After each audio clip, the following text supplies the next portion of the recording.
ನೋಡಿ ನನ್ನ ಕೈಯಲ್ಲಿ ಏನು ಇದೆ ಅಂತ. ಪನೀರ್ ಬಿರಿಯಾನಿ ತುಂಬಾ ಈಸಿಯಾಗಿ ಅಂಡ್ ಟೇಸ್ಟಿಯಾಗಿ ಮಾಡ್ಬೋದು. ಸೇಮ್ ರೆಸ್ಟೋರೆಂಟ್ ಅಲ್ಲಿ ಯಾವ ರೀತಿ ಆ ಗ್ರೇವಿ ವಿತ್ ಗ್ರೇವಿ ಇರುತ್ತೆ ನೋಡಿ, ಬಿರಿಯಾನಿ ರೈಸ್ ಅಲ್ಲಿ ಗ್ರೇವಿ ಇರುತ್ತೆ, ಅದೇ ರೀತಿ ಮಾಡಿದ್ದೇನೆ. ತುಂಬಾ ಅಂದ್ರೆ ತುಂಬಾ ಕರೆಕ್ಟ್ ಆಗಿ ಬಂದಿದೆ. ಟೇಸ್ಟ್ ಕೂಡ ಹಾಗೆ ಪರ್ಫೆಕ್ಟ್ ಆಗಿದೆ.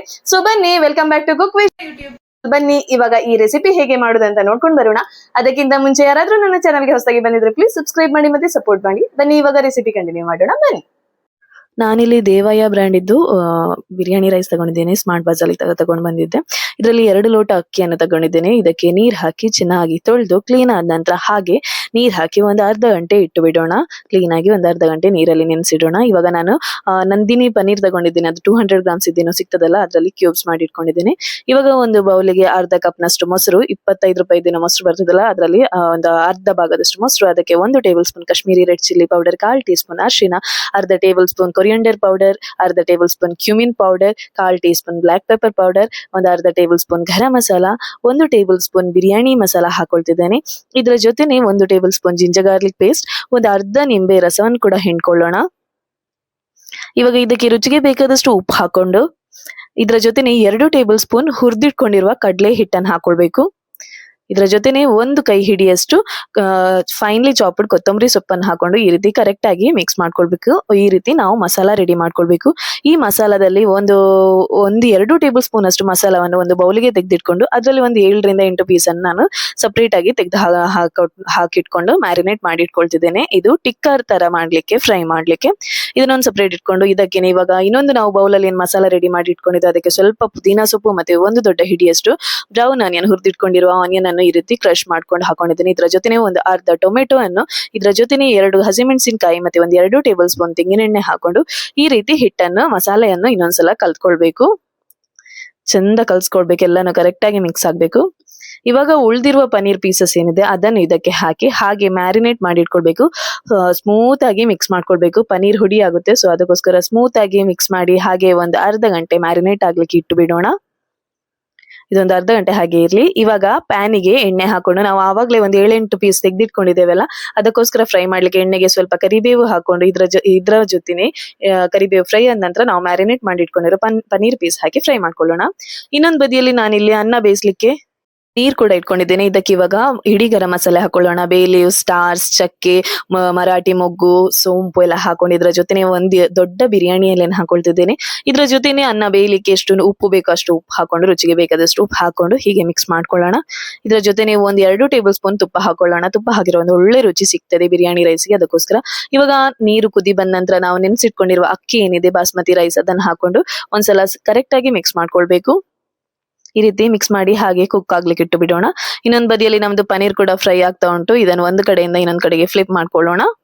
ಇನ್ನೊಂದು ಬದಿ ಕೂಡ ಕರೆಕ್ಟ್ ಆಗಿ ಫ್ರೈ ಆಗ್ಲಿಕ್ಕೆ ಇಟ್ಟು ಬಿಡೋಣ. ಸ್ವಲ್ಪ ಫ್ರೈ ಆದ್ರೆ ಸಾಕು. ಇದು ಆಪ್ಷನಲ್, ಇಲ್ಲಾಂದ್ರೆ ನೀವು ಡೈರೆಕ್ಟ್ ಆಗಿ ಅದೇ ಮಸಾಲಕ್ಕೆ ಹಾಕೊಳ್ಬಹುದು.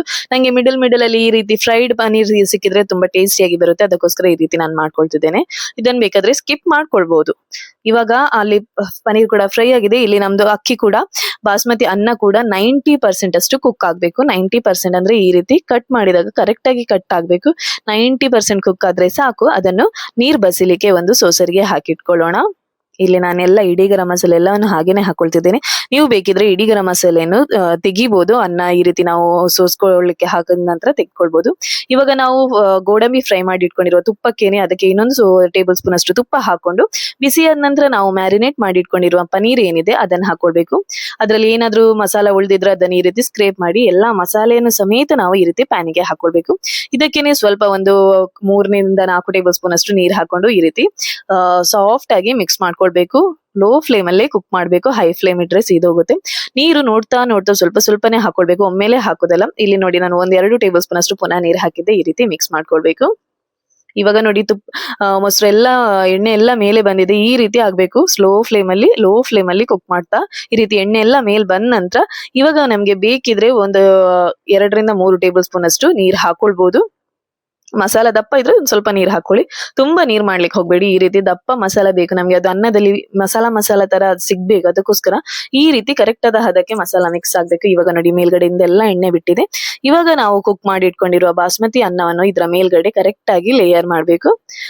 ತಳಭಾಗದಲ್ಲಿ ಪನೀರ್ ಅದೇನಿದೆ ಅದು ಇರ್ಬೇಕು. ಅದ್ರ ಮೇಲ್ಗಡೆ ಈ ರೀತಿ ನಾವು ಕುಕ್ ಮಾಡಿ ಇಟ್ಕೊಂಡಿರುವ ಅನ್ನವನ್ನ ಹಾಕೊಳ್ಳೋಣ. ಬಾಸ್ಮತಿ ರೈಸ್ ಅನ್ನು ಈ ರೀತಿ ಕರೆಕ್ಟ್ ಆಗಿ ಹಾಕೊಳ್ಬೇಕು. ಕರೆಕ್ಟಾಗಿ ಈವನ್ ಆಗಿ ಸ್ಪ್ರೆಡ್ ಮಾಡ್ಕೊಳ್ಳಿ. ಇವಾಗ ಒಂದ್ಸಲ ಅನ್ನ ಎಲ್ಲ ಕರೆಕ್ಟಾಗಿ ಸ್ಪ್ರೆಡ್ ಮಾಡಿದ ನಂತರ ಇವಾಗ ನಾವು ಫ್ರೈ ಮಾಡಿಟ್ಕೊಂಡಿರುವ ಬ್ರೌನ್ ಆನಿಯನ್ ಮತ್ತೆ ಗೋಡಂಬಿ ದ್ರಾಕ್ಷಿಯನ್ನು ಹಾಕೊಳ್ಳೋಣ. ಇದು ಕೂಡ ಆಪ್ಷನಲ್, ಬೇಕಿದ್ರೆ ಹಾಕೊಳ್ಳಿ, ಇಲ್ಲಾಂದ್ರೆ ಸ್ಕಿಪ್ ಮಾಡ್ಕೊಳ್ಬಹುದು. ಈ ರೀತಿ ಮೇಲ್ಗಡೆಯಿಂದ ಬ್ರೌನ್ ಆನಿಯನ್, ಗೋಡಂಬಿ ಮತ್ತೆ ಹುರಿದ ದ್ರಾಕ್ಷಿಯನ್ನು ಕೂಡ ಹಾಕೊಂಡು ಇದರ ಜೊತೆನೆ ಮೇಲ್ಗಡೆಯಿಂದ ಸ್ವಲ್ಪ ಕೊತ್ತಂಬರಿ ಸೊಪ್ಪನ್ನು ಕೂಡ ಹಾಕೊಳ್ಳೋಣ. ನಂತರ ನಾವು ಫ್ರೈ ಮಾಡಿಟ್ಕೊಂಡಿರುವ ಪನ್ನೀರ್ ಪೀಸಸ್ ಏನಿದೆ ಅದನ್ನು ಕೂಡ ಈ ರೀತಿ ಅರೇಂಜ್ ಮಾಡ್ಕೊಳ್ಬೇಕು. ಪ್ಯಾನಿನ ಸುತ್ತ ಅರೇಂಜ್ ಮಾಡಿ ಅದರ ಮೇಲ್ಗಡೆ ಒಂದು ಟೇಬಲ್ ಸ್ಪೂನ್ ಅಷ್ಟು ತುಪ್ಪ ಹಾಕೊಳ್ಳೋಣ. ಇವಾಗ ತುಪ್ಪ ಎಲ್ಲ ಹಾಕಿ ಎಲ್ಲ ಕರೆಕ್ಟ್ ಆದ ನಂತರ ಈಗ ಈ ಸ್ಪೂನ್ ಅಲ್ಲಿ ನಾನು ಈ ರೀತಿ ಮಿಡಲ್ ಅಲ್ಲಿ 4 ಹೋಲ್ ತರ ಮಾಡ್ಕೊಳ್ತಿದ್ದೇನೆ. ಈ ಹೋಲ್ ಒಳಗಡೆ ನಾನು ಈ ರೀತಿ ನೀರ್ ಹಾಕೊಳ್ತಿದ್ದೇನೆ. 1-2 ಸ್ಪೂನ್ ಅಷ್ಟು ನೀರ್ ಹಾಕೊಳ್ತಿದ್ದೇನೆ. ನೋಡಿ, ಅಷ್ಟೇ ನೀರ್ ಹಾಕೊಂಡು ಈ ರೀತಿ ಲಿಡ್ ಮುಚ್ಚಿ ನಾನು ಆ ಲಿಡ್ಗೆ ಹೋಲ್ ಏನಿದೆ ಅದಕ್ಕೆ ಲವಂಗ ಇಟ್ಟಿದ್ದೀನಿ, ಯಾಕಂದ್ರೆ ಹಬೆ ಮೇಲ್ಗಡೆ ಬರಬಾರ್ದಂತ. ಈ ರೀತಿ ಒಂದು 10-15 ನಿಮಿಷ ಲೋ ಫ್ಲೇಮ್ ಅಲ್ಲಿ ಹಾಗೇನೆ ಕುಕ್ ಆಗ್ಲಿಕ್ಕೆ ಇಟ್ಟು ಬಿಡ್ಬೇಕು, ಡಿಸ್ಟರ್ಬ್ ಮಾಡ್ಲಿಕ್ಕಿಲ್ಲ. 15 ನಿಮಿಷ ಆದ ನಂತರ ಈ ರೀತಿ ನೋಡಿ ಹಬೆ ಎಲ್ಲ ಇದ್ರಲ್ಲಿ ಕರೆಕ್ಟ್ ಆಗಿ ಒಳಗಡೆನೆ ಇತ್ತು, ಒಳ್ಳೆ ಕುಕ್ ಆಗಿದೆ. ನೋಡಿ, ನಮ್ದು ಪನ್ನೀರ್ ಬಿರಿಯಾನಿ ರೆಡಿ ಆಗಿದೆ. ತುಂಬಾ ಟೇಸ್ಟಿಯಾಗಿ ಆ ಗ್ರೇವಿ ಅನ್ನದ ಜೊತೆನೆ ಗ್ರೇವಿ ಸಮೇತ ಪನ್ನೀರ್ ಇದೆ. ತುಂಬಾ ಅಂದ್ರೆ ತುಂಬಾ ಟೇಸ್ಟಿ ಆಗಿದೆ. ಪುನಃ ನಾವು ಎಕ್ಸ್ಟ್ರಾ ಗ್ರೇವಿ ಮಾಡ್ಬೇಕಂತ ಆಗತ್ತೆ ಇಲ್ಲ, ತುಂಬಾ ಟೇಸ್ಟಿಯಾಗಿ ಬರುತ್ತೆ. ಸೊ ನೀವು ಒಂದ್ಸಲ ಈ ರೆಸಿಪಿಯನ್ನು ಟ್ರೈ ಮಾಡಿ, ನಿಮ್ಗೂ ಸ್ಯಾಟಿಸ್ಫ್ಯಾಕ್ಷನ್ ಆಗ್ತದೆ, ಮನೆಯವರಿಗೂ ಸ್ಯಾಟಿಸ್ಫ್ಯಾಕ್ಷನ್ ಆಗ್ತದೆ. ಅಷ್ಟು ಚಂದ ಬರುತ್ತೆ ಈ ಪನ್ನೀರ್ ಬಿರಿಯಾನಿ. ನಾನಿಲ್ಲಿ ಒಂದು ಪ್ಲೇಟಿಗೆ ಹೀಗೇನೆ ಸರ್ವ್ ಮಾಡ್ತಿದ್ದೇನೆ. ಸ್ವಲ್ಪನೇ ತಳ ಹಿಡಿಲಿಲ್ಲ. ನಾನಿಲ್ಲಿ ನಾನ್ ಸ್ಟಿಕ್ ತಗೊಂಡಿದ್ದೇನೆ, ನೀವು ಬೇಕಾದ್ರೆ ದಪ್ಪ ತಳ ಇರುವ ಪಾತ್ರೆ ಕೂಡ ತಗೊಳ್ಬಹುದು. ಇದರ ಜೊತೆನೆ ಮೊಸರು ಸಲಾಡ್ ಏನಿದೆ ಅದನ್ನು ಕೂಡ ಸರ್ವ್ ಮಾಡ್ಕೊಂಡಿದ್ದೇನೆ.